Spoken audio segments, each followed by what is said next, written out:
I'm Natalie C. Parker, and today I'm reviewing Surviving HIV/AIDS in the Inner City, How Resourceful Latinas Beat the Odds by Sabrina Marie Chase.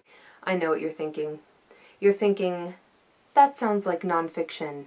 And you might be thinking, that sounds like an academic study. And in fact, you're right. It is an academic study. Sabrina Marie Chase is a medical anthropologist at the Robert Wood Johnson Medical School. She conducted a multi-year study following 17 Puerto Rican women surviving HIV/AIDS in Newark. When I saw that she was a medical anthropologist, I had this vision of the old bearded white man standing at the edge of a tribal village making notes.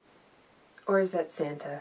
I liked a lot of things about this book, but I liked two things most of all. First, I liked Sabrina's treatment of the 17 women that she followed. Sabrina is very open about how she fit into the lives of each of these 17 women and what role she ended up playing for them as they tried to navigate a very difficult and encumbered system of medical care. One of the goals of Sabrina's study was to say something about our medical system, both on a micro and a macro level. And at a time when our nation is doing a lot of heavy thinking about how our medical care system does and doesn't work for the vast majority of people, her message is a really important one. And there are actually quite a few messages in this book, but one of them is that by looking at the experiences of these 17 women, we can learn an awful lot about our healthcare system and how it is and isn't working. Second, I liked how clear and plain all of her language was.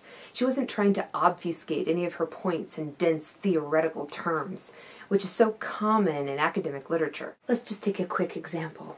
The task is not, as a consequence, to multiply numerically subject positions within the existing symbolic, the current domain of cultural viability, even as such positions are necessary in order to occupy available sites of empowerment within the liberal state, to become recipients of health care, to have partnerships honored legally to mobilize and redirect the enormous power of public recognition. One sentence.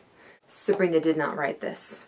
She's engaging with theories of feminism and agency and structural violence that are all really difficult theories to grasp, and yet she does this in a way that makes them accessible to people who don't have that background. So, even though it is an academic book, and might have appeal mostly to feminists and sociologists and anthropologists, its message is one that I think everybody should hear.